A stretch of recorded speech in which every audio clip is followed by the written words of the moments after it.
I'm your host, Regeneration, and I am so excited for today's guest. If you've not been living under a rock, you've probably seen it on a documentary on Netflix called Kiss the Ground.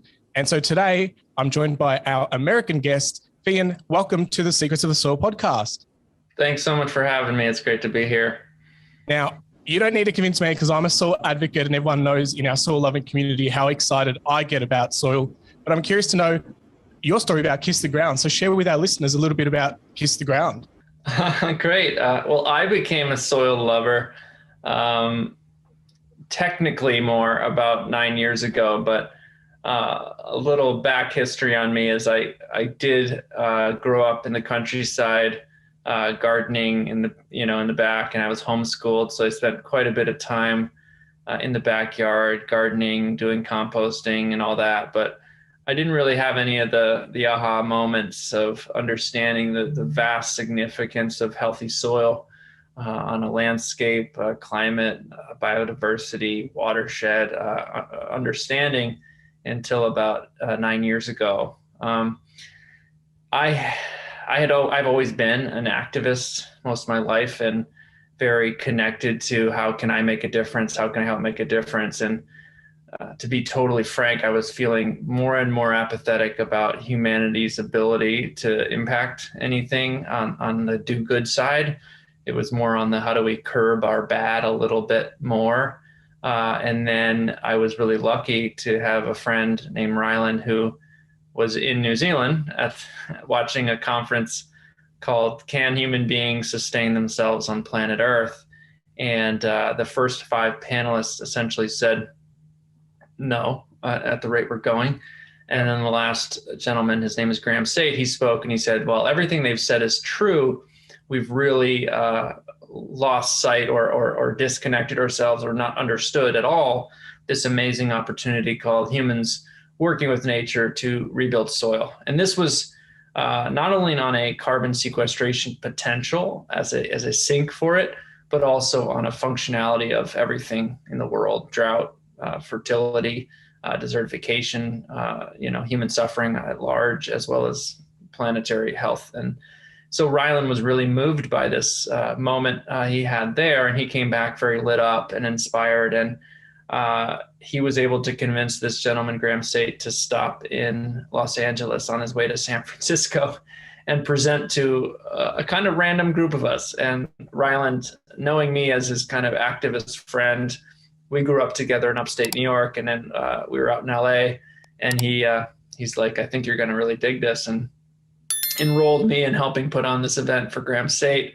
And 4 hours later, the dots had really been connected. And really what it was moving from this state of, like I mentioned, like slight major apathy in a way of like, what can we really do in the face of these major catastrophes? And I consider myself pretty knowledgeable. I mean, when I spoke to my general public friends or whoever was out there, like I always felt like I was on the know on climate change, on drought, and all these things that we're facing.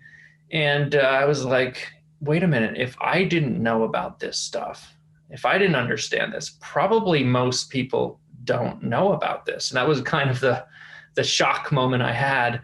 So we went back to Rylan's that night, and we were all excited about this news from Graham Sate. And we basically said, if this is all true, if all of what he's saying about soil health and the ability to rebuild it and its functionality, if this is all real, this is the biggest news ever. And we would kind of be jerks if we didn't take our abilities and do whatever we can to help get the word out about this, because at that time, 8-9 years ago, there was hardly anything about this in the public. Short form media, easily comprehensive infographics or whatever. There was just very little out there for anyone to understand it. So that was really the moment for me, was like, I know in my soul that this is something that people can grasp the same way I did. They can have the same aha moment of this incredible respect and awe for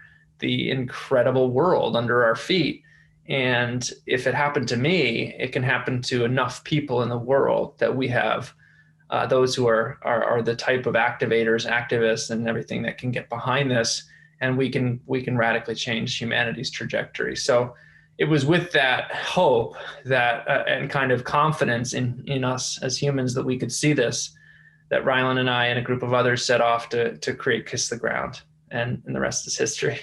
And what a beautiful history it is. I can totally relate with that whole aha moment. And soil lovers, if you're there listening, and this could be your aha moment, because the world underneath our feet is absolutely so fascinating, and I can't stop learning about it. And it feels like you're very similar to that. Farming Secrets was established very similar to the timeframes that you're speaking of. And I did notice that, because when I got around the Soil Advocate program, I went and dug a little bit deeper and said, who's these people in Kiss the Ground, and what are they all about? And I want to be a soil advocate. This sounded really cool. And I saw videos from yourself recording in people's backyards and hanging out with Alan Savory Institute from like 8, 9, 10 years ago. And I see the same thing with Farming Secrets. Why do you think it's taking so long for this narrative, for this conversation to hit heart and hit the soul? I've never been asked the question quite like that, but what immediately came to mind as soon as you said it was there just weren't enough people who got it and were passionate about sharing it. That's really when I started Soil Advocate training, and I think you probably heard me say in Soil Advocate training, the reason for this course is the running up against like, how many people have I seen at all these conferences? If this stays in this niche bubble, we're all screwed, quite honestly. And so my goal with the Soil Advocate training was to scale the ability for thousands, if not millions of people to take on being messengers and being confident messengers in this solution.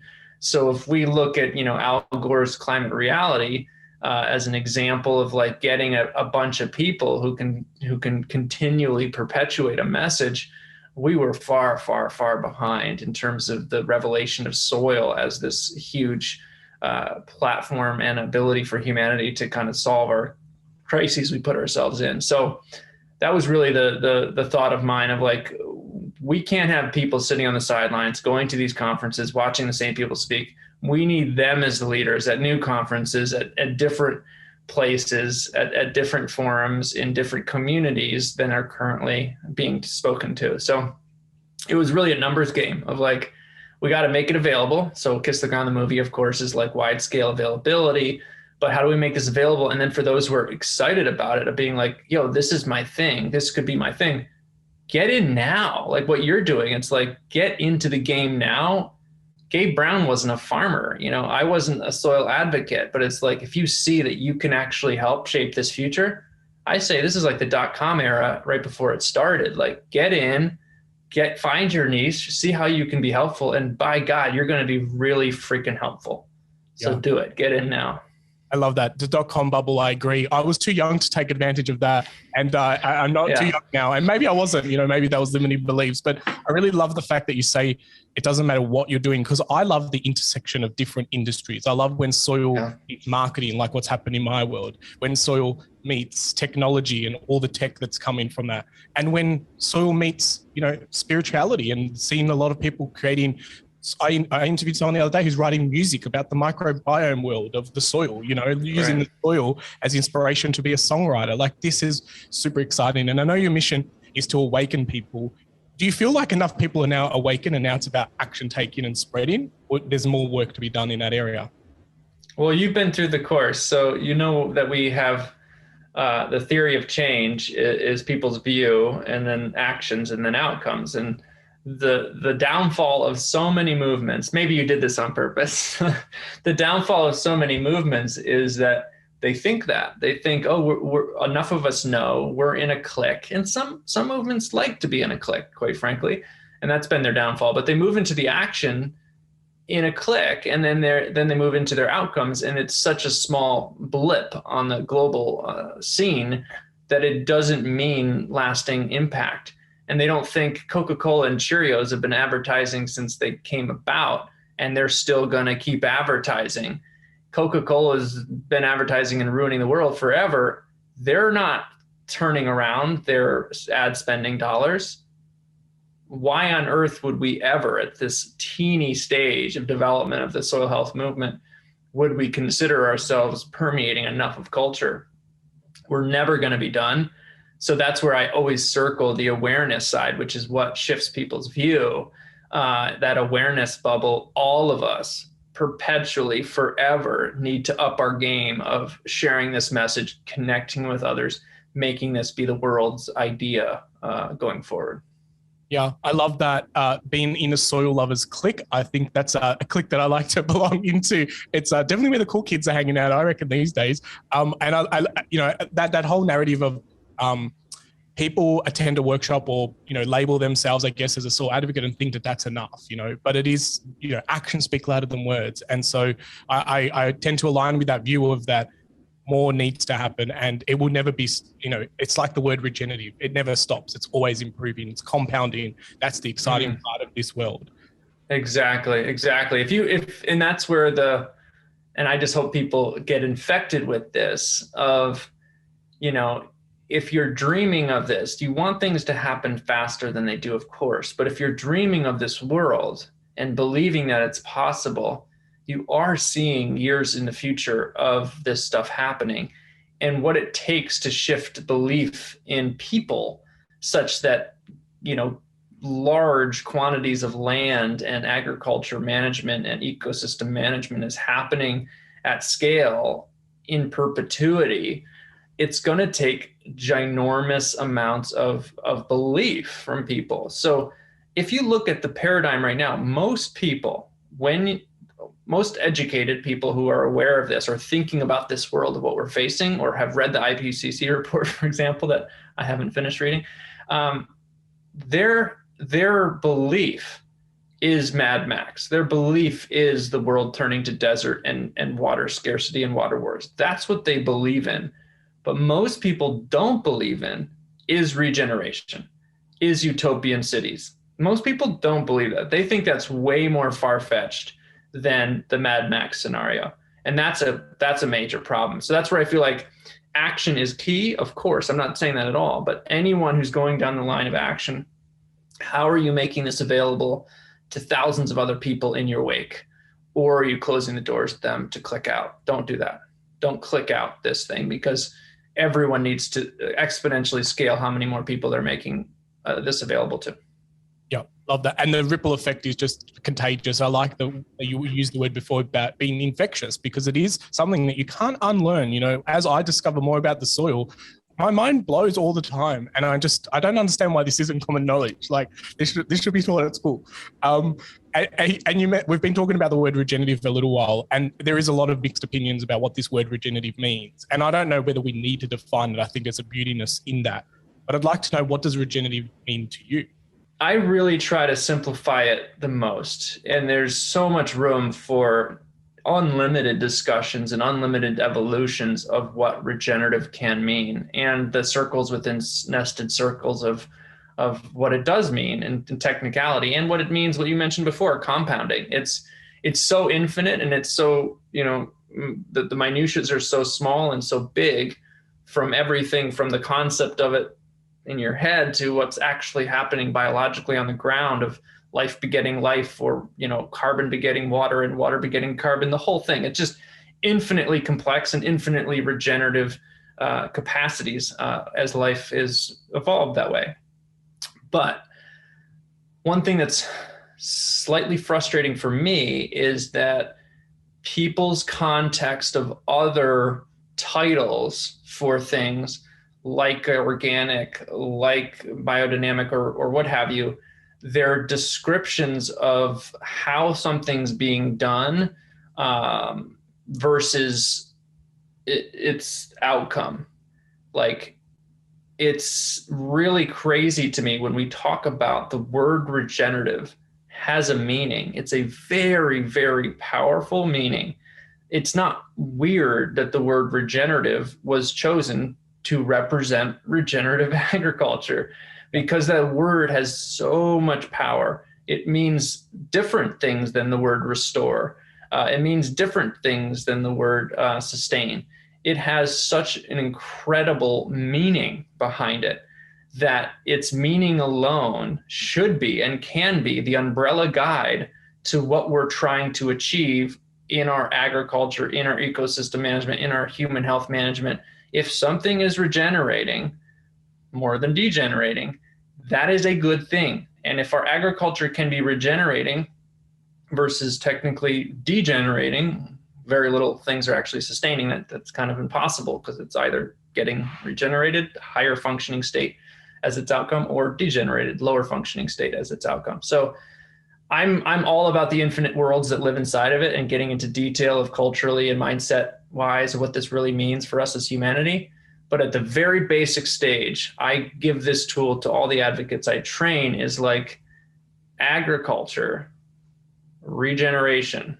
Put those two together. Agriculture that's causing regeneration. That means while you're performing your agriculture, producing food, fiber, or fuel, you are regenerating an ecosystem, a landscape, so that it's moving to a higher functioning state. So that's the basic thing that I think everyone should be equipped with. And then when you start debating, be like, is regenerative the new organic? Be like, organic can be regenerative. Yeah. This guy who's conventional can be regenerative. This person over here doesn't have any labels on their farm. They can be regenerative. Is it helping the ecosystem regenerate? Yeah, I love that. And looking at the outcomes, is today better than yesterday? Is this year better than last year? Is now better than 20 years ago? There is no timeline. It's just, is it stepping in the right direction forward? And I think it can, become a little bit overwhelming. And I want to touch on the IPCC. Well, one really quick thing on that is, like, people are so fascinated with carbon sequestration, right? Yep. But if you're looking at a long-term trajectory of regeneration out in California, for example, you can have a field that's done applications of compost and grazing that has a less of a reduction of soil carbon than the untreated plots. And its functioning state, meaning when it rains, when we do get good conditions, its ability to regenerate is far superior than that degraded one. That is setting up for regeneration, even if the technicalities of carbon sequestration aren't amounting to that at that exact moment. So this is part of it too, is like, are you prepared for rapid healing, or are you sitting on the table in the doctor's office with burns all over your body and only in a IV pump that's keeping you alive? Be like, well, that's very different than setting up the stage so you'll have rapid regeneration when it can happen. Yeah, setting up that environment to embrace that methodology, I think, is and so many people have experienced that, where they see plants and things germinate that they never put seeds there. It's been dormant for who knows how long, and all of a sudden the conditions are right, and up comes all this native grasses or plants, and it's like, that's how Mother Nature works. You're not meant to always be understood. Sorry to keep jumping in here, but like my friend who worked on the Regeneration project in Saudi Arabia, so much of what they were doing was setting up so that when the rains hit, which they always do, instead of them all running off in a day or two, they were able to significantly slow, sink, and spread water over the course of 4 years. That matters. So the setup, it wasn't like they got regeneration magically in a moment, but they set up the conditions so that when water happened, it moved through the landscape differently, which set up a domino effect, a perpetual compounding effects of regeneration occurring. So it's so much in our thinking and belief that regeneration can happen when we start taking these big actions to have it happen. Yeah, I love that. And I just want to touch on the word that you said there. Everything you're saying is amazing, but you just said something there about slowing the spread and sink of water. Is that how you quoted it? It's not my quote. I'm spacing on his name right now, but a gentleman who's OG in this movement from Northern California. What's his name? That's his quote: "Slow it, sink it, spread it." Of water. It's really the origin of how regeneration is going to happen on a degraded, dehydrated landscape. Yeah, we have Peter Andrews here in Australia who studies the Australian landscapes and rehydrating the land using gravity. He's great. Water. Yeah. Yeah, and he's got a thing called slow the flow. But the way you said that is just really, really interesting, because when done correctly, we can slow the water down. We can get it deeper. We can have more hydration. And I think, that's just, paradigm shifts, the soil lovers that are listening, just start thinking about that. Like, how can you slow the water on your property? How can you make it spread further? Sink it deeper into your ground. Like, this is all amazing stuff. You don't then have to wait for the rains, as everyone does in this farming world. Yeah. I mean, we had a soil advocate, I don't know if it might've been you, I don't know.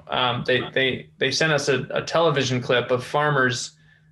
They had finally seen the irony. It rained in a huge rain a couple of years ago in Australia. And they saw the farmers were like jumping for joy. And it was this soil advocate's first time of being like, oh my God, our farmers are jumping on bare ground. The water is accumulating at the surface and running off in brown, muddy rivers. The farmers are still celebrating the rain. And this advocate for the first time was seeing like, it's going to be a drought again in a month or two. Yep. And that was their first time because they understood the difference of the ability of the soil or the ecosystem to absorb, retain the water versus it doesn't matter how much it rains. It's how well the water absorbs and retains it. Yeah. And all the nutrition that's probably lost in the topsoil and the erosion, so it's right. Like, here's a positive event of rain, but there's so many negatives attached to it if you don't have the right paradigm in your mindset and seeing, the landscape. Effective or ineffective rainfall. That's what Alan Savory calls it. That's the bottom line.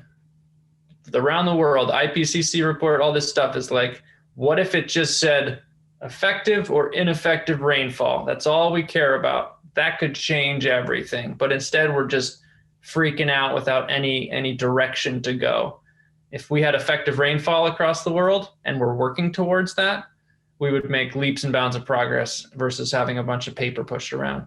Yeah, I love that. And we've talked about this report a lot, and I don't blame you for not reading it. It's 1,300 pages long, and just a summary is 39 pages. So, and this is part one of the report. So to all those who are reading it, kudos to you. I think that's, I want to talk about that because I see headlines coming on and I worry that some of these headlines could put people into a bit of a panic state or anxiety. They're talking about now like climate anxiety. And I just want to, play my part in to say, it's okay, we've got this. What's something that you can share in regards to, okay, there's red alert, there's all these headlines, it's crisis time, it is with all seriousness, we need to do something. And like yesterday was, 10 years ago was the better time, but let's just start now. What's some of the advice that you can share with people? Don't need to go into the details of the report, but what are some of the things that can comfort people to know that we've got this?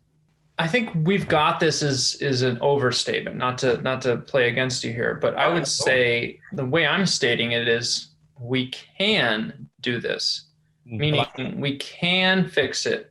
And one of the most important things around that, we've got this, I feel like makes people feel like someone else is going to do it. We desperately need their participation. And I think that's been a big problem in this space is everyone's like, someone's got this. Well, someone's obviously got to fix this. But when we talk about regeneration, why it's so crucial of a word and a concept is regeneration isn't usually an essential phenomenon unless something has been degraded or broken down. It's obviously always happening in any living system continuously, just to be clear. But when regeneration is most important is when something is rebounding from harm. And so when we look at the IPCC report and we're not getting the message that something's broken and it can be fixed versus we're saying there's just too much carbon in the atmosphere, we're all screwed, we're on runaway climate change. We go back to ineffective or effective rainfall. So when you have broken soil, you know this better than anyone out there can take a plate of flour from their kitchen and 2 pieces of bread from their kitchen and demonstrate the difference of broken soil and healthy, aggregated, functioning, not broken soil. And that's what we're talking about worldwide here when we say this is the state of affairs that we're dealing with right now. What isn't talked about enough is that 75% of the world's land is deemed degraded, broken, not working. So again, we go back to effective rainfall. When it rains and we're then dealing with a flood because the soil didn't infiltrate water. Now, this has come some averages from Texas here. A half an inch of water infiltration for a half an inch of rainfalls, it takes over an hour on average for ranches in Texas to absorb a half an inch of water. In regenerative transition, we're seeing in 2 years or so, many of those ranches are able to absorb a half an inch of water in under 30 seconds. An hour or under 30 seconds. You expand, that's per acre. You expand that to 5,000 acres. All of the sudden, mitigating a watershed's flooding potential is huge. That's where when we say something's broken, we can regenerate it so it functions again. We're not saying that we're going to fix climate change all of the sudden, but in terms of the risk mitigation, which is right now the most pressing factor, when we get heavy rains, when we get extended droughts, when it's much hotter, are we setting up to handle that in the best of our ability? Number one. Number two, what the hell did, pardon my language, what the heck did we use to rebuild the functioning soil? Carbon that's currently causing a greenhouse effect in our atmosphere. That's the glue that built the metaphorical cup back together, the functioning soil, the aggregated soil, so it works again. That glue, that carbon-based glue, came from carbon in the atmosphere inevitably. That's where it has to come from. So literally the problem is the solution, and that's where we're saying we desperately need to start moving up this comprehension of resilience and risk mitigation, because it is the kind of practical, regional, state, federal, country by country, dealing with these intense problems. I love Al Gore. He's an incredible human being, but sometimes climate change equals flooding in Syria. You're like, well, no, when they nationalized land in Syria 60 years ago and had rapid rates of degradation because farmers who'd never farmed before started farming land that's extremely brittle, and an already brittle environment made it so that landscapes turned to desert within 20 years, and then mass amounts of people moved to the cities. Now that flooding that's happening in Syria is because thousands and millions of acres aren't absorbing any water, and you're getting heavier floods. So that the mitigation capacity for this is extremely important for local peoples everywhere. And the stuff we need to build it back so it's functioning is literally the problem everyone's talking about, which is too much carbon. So I could go on this forever, but it's really critical that we're saying, when we look at the IPCC report, reframing that of like, soil's broken, it's not functioning, we can fix it. The glue we need to fix it, to put it back together, is the carbon in the atmosphere that's causing a problem. Yep. That can be your message to people who are panicking about the IPCC report. Yeah, I love the distinction that you've made on that, because I think people, when they see what's happening in the media, is they see carbon as the problem. And it's not, it's just where it is. And if we demonize carbon and think putting carbon in the soil is also bad, that's the 100% the wrong conversation. And so it's just where it is that it needs to be fixed, and it needs to be under our feet, so that way we can all eat. So, and so many links, and I know you don't need to be converted to this, but, the soil lovers who are listening, that realization that when nature heals itself in one area, it becomes a solution to the next problem and to the next problem. And it's a nice domino effect, as you said before as well. More nutrition food, less flooding, more micro water cycles. So you've got more moisture in local communities, builds up communities, the community spirit lifts again. Like, it just never ends, and I get excited about that. Biodiversity collapse. I mean, we have the biggest rate of biodiversity loss, but where we see regenerative agriculture happening around the world, biodiversity is coming back rapidly, especially in rangelands, across Africa, across the United States, and Australia, New Zealand, where we're having regenerative impact. Like, I don't know if you know the Audubon Society over here, but like, they're all about bird populations. But a big moment for them shifting from their paradigm of conservation was, wow, our most rapid increases of bird populations are on these regenerative farms that are moving from overgrazing, where the grass is an inch tall, to regenerative grazing systems where the grass is supposed to, grow itself back in the rotations.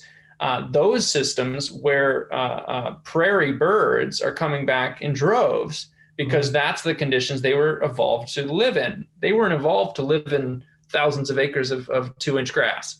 So these are things that are just profound in terms of the repercussions of infiltration of water, restoration of lands, of watershed function, biodiversity increases, et cetera. So yeah, you're totally right. It's amazing.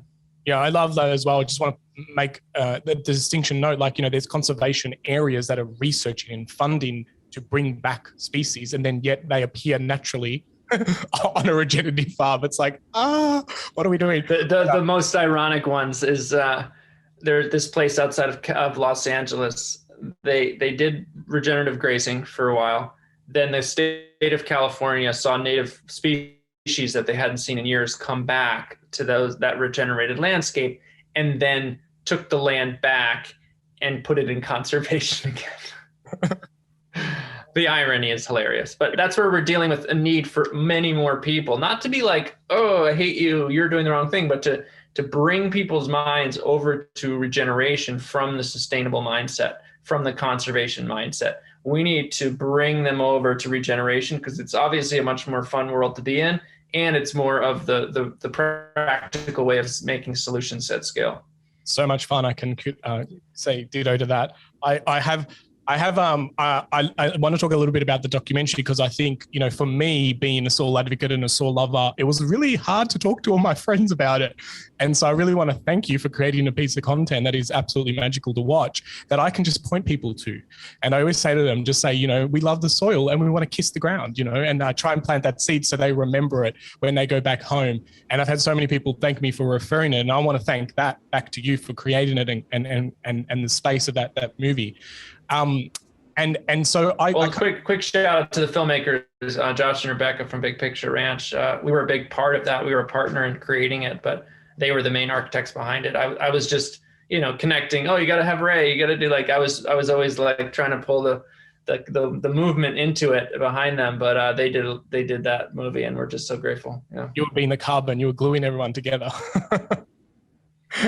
And I think, that's the years and years of compounding of learning and being in the right room to meet all these people and have that holistic view on the space. The movie's been out for a little while now. I guess the society and the regenerative movement has moved forward. I love the movie, and I'm not saying it needs any changing, but if you could add, edit, delete, change any part of the movie, see something extra in it, what would it be that you would kind of add to the narrative today in 2021? I mean, definitely just a reference back for people. This movie took 7 years to make. So we started making this movie less than 2 years into starting our big push into this movement. So Kiss the Ground had just been born, and then we started into this movie. So some of the people who were in the rooms, when you went to the conferences, when you started Googling, when you started learning about this stuff, part of the faces and the lack of certain perspectives that you see in this movie are because of where we started. And again, it's like, there's some shame in that a little bit of but at the same time, it's like, we were trying to figure out how we can help this movement from what we saw in the limited perspective and view that we were looking into it from. And so, having said that, as we progressed, we were trying to make sure this was a more comprehensive and representative film, but lo and behold, cutting room floor, things not connecting, things not matching, many executive producers, et cetera. The film that came out definitely didn't have enough of a representation of the story. So at this point, we're just like, this is a part of the regenerative agriculture perspective, a regenerative agriculture movement. This isn't it. This isn't the whole perspective. There are so many voices that are just not in here or included.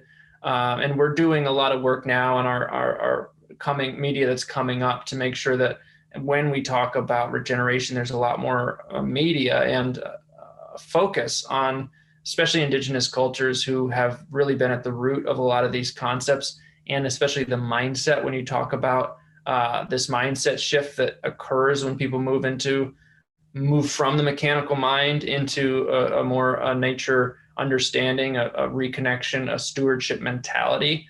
That has been existent in many indigenous cultures around the world, and still is very much at the root of their culture. And to not have included that in the feature length enough was definitely a hard thing for us, and that we're trying to do our best to create media that does make sure those stories are told and make sure that those voices are lifted up. Yeah. Well, 7 years of work into a very short feature film is a very challenging. I can relate. And I think there's this thing like when you know so much or you've learned so much, it's very hard, not hard, but it's, the whole ignorance is bliss. Like sometimes it's hard. I struggle sometimes to tell the story from a more simple point, because it's like I know so much. I think I walk onto a farm and I'm like, you can do this, you can do that. And oh my God, there's all these opportunities, and the farmer's going, hang on, like, what are you saying? I need to get rid of my tractor. No, that's not what I'm saying.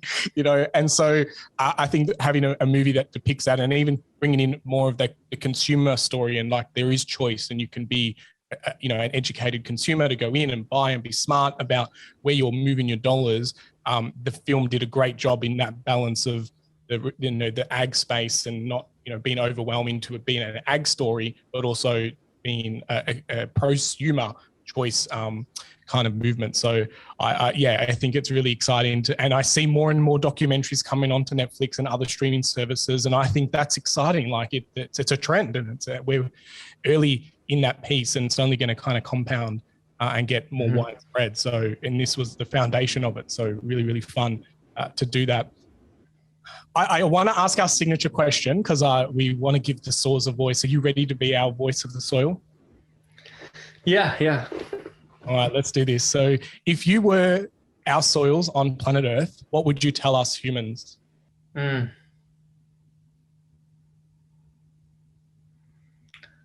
a doozy. I mean, there's just like the word, it doesn't feel natural to say it, but it's just like this, come on, like, how have you not heard this message I'm trying desperately to get across to you? Like, how can I make it more obvious that like you broke me and I need your help? Like, the thing that I would say if I was the soil is like, look, this is reminding me of a short media piece we were making called the Mother Nature and Man Have a Therapy Session. And we haven't filmed it yet, but it's a whole script we have. It's a comedy. It's pretty funny. But she's essentially saying is like, look, you hurt me. Like, it has been you who has done this destruction, but like it literally has to be you who helps that. And I'm almost at the end. Like I'm the tipping point is here. It's now. We have a very short window to begin repairs, and you have to be the species that does the repair. There's literally, you've done so much damage that there isn't another species. You can't even rewild. You can't even just let it be anymore, because in 80% or more of the Earth's surface that has been degraded, it's too brittle for me to do the repair on my own. Like, I actually need you to step in and procure land management and be a steward here. Otherwise it's going up in smoke, and then I'll be around next time, but this lifetime is coming to an end unless you rejuvenate and regenerate me. So she'll come back, she'll be fine in the long run, but this incarnation of her life is about to go over. And so we're at that point where we're going to have to be the midwife or whatever to help this moment, to make sure that we step in to help, because we're there. And so she's begging us that we, hey, you have to be the species that does this, because you've caused this damage. And there's not an animal out there. There's not a giraffe that's going to drastically change this region and make it work again, because they don't have the tools. They weren't designed to do that. They didn't evolve to. You can. You have hands, you have tools, you have ingenuity, you have love, and use it all. Absolutely beautiful. I think that is definitely a great voice of the soil. We have heard it. We've and now we need to hear it. Like you said, listen, like, hear me, hear my pain. I love that analogy of a therapy session between Mother Nature and a man. And whether we use Mother Nature as the soil as well, like that's the same it's all one piece. And I think you're very right. And I say this all the time, like this, we're saving the world, but the world will save itself. We need to save the world with us on it. If we want a civilization that works with Mother Nature and we want to thrive as well, then that's what we need to solve, because the planet will heal itself. So the soil will bounce back. It will take a long time without us, helping it along and encouraging it and being there as its midwife and nurture it. But I think, we definitely have to play a big part in it, and a great time to be doing that. So I'm very grateful for your time. How can everyone hang out more with you and Kiss the Ground? I know you create a lot of content. What's the places they can hang out with yourself and Kiss the Ground? Of course, the Soil Advocate training. There's another cohort starting in September, end of September. That cohort means that you can take the Evergreen course, but every week you have time to be with other students as well as myself live to get deep further and to get coaching and to work on getting over some of your hurdles that are in the way of being an empowered advocate. And so, I would say the cohorts are the most magical place to experience the Soil Advocate training. You can do it on your own whenever, of course, but that's a really fun experience. It takes 2 months essentially with a group of people from around the world, and it's a joy. So that's coming up in September. Also, just become a member of Kiss the Ground so you can get updates. There's so much going on right now on the policy front. I'm working just a little too hard right now on what's happening federal policy wise. But there's a lot of things to look out for. What can be borrowed, copied and pasted from all over the world. I encourage people to do that. There's far too many institutions and businesses and governments that don't copy and paste, and you can be the copy and paster. That was some of my original policy work, original advocacy work, was like, hey, did you see what San Francisco did? Hey, why don't we just cut and paste and do it in LA? Like, you can do that and be that person and connector and really serve very quickly and effectively serve governments or businesses or people taking this on in a bigger way. So I would do that. Stay focused on what's going on. Join the movement. You're a soil lover out there, people. So you're in already. So this is your movement, and it's time to shine and help and contribute. And we all have our different skills, and we can all grow in our different skills and ability to help. Yeah, I love that ethos of copy and paste and owned by the commons. When I was in one of the live cohorts as well, and before you went evergreen, and I loved it because I was joining, lots of people from all around the world in a Zoom call. And this was before COVID, Zoom wasn't even common back then. And it was super fun. And I remember going through it, and just your permission to say, grab this slide and use it in a presentation, like go spread the word, like don't reinvent the wheel. And I think civilization has done that way too many times. I look at the world and I think, how do we not get the best rail system from there and copy and paste it here? And how do we not get the best road system from there and copy and paste it here? And yet everyone's trying to innovate and put ego in the way to do it our way. And it's like, oh, it's so exhausting. One of the things that's so cool about this movement is like the generosity and the spirit of the leadership, the people who set the precedent for all of us. I think this movement just like it makes my heart sing when I'm just like, these people are so genuine and so generous and so willing to contribute. Like there's no other choice but to stand in that same vein and be like, if I'm making anything, because it's all based on things that other people did, I'm borrowing from them. So if I'm hoarding my thing, that's crazy.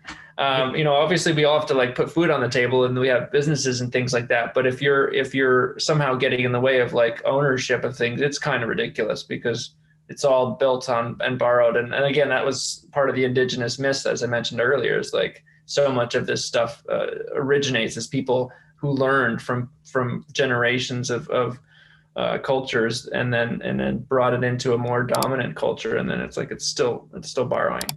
Yeah, I definitely have to say I learned my lesson coming from the marketing world. Everything's like TM'd and registered and trademarked and IP. And, that was the world I knew when I threw a TM on something once and everyone was angry. I was like, oh my God, I get it. It's not about profiting and IP and protecting it. It was more about creating that there was a new method or a new whatever it was. But I was like, nah, this is the lesson that I just learned today. It's like, it's about the commons. It's create it, take it, swipe it, I don't care. Like this message is so important that if we're going to get into a courtroom to argue about who owned it first, that's the problem, and who's got time for that from my world anyway. Finian, it's been amazing hanging out with you. I know the soil lovers are going to get so much from this conversation, and I truly, from the bottom of my heart, want to thank you for all the work that you're doing. You've set up a great landscape, and I know it comes from, the works of others of that, but we all, I was very blessed to have come into the Advocate program. I love to hear the fact that it's hybrid now, that you can still do evergreen and get the cohort experience. I think that's a great happy medium, because it's the people in the room that is what makes it really magical. In that community, it doesn't matter about borders. Mother Nature has no borders, and we don't need to do that in 2021 either. We're connected all over the world with technology. So thank you. Thank you. Thanks for having me. It's been a pleasure. Excellent. Well, there you go, soil lovers. Don't get outside today. Sit inside, throw on Netflix, and get your mind dirty by watching Kiss the Ground. But always stay curious and keep digging deeper into our wonderful world of soils. I'm Regeneration.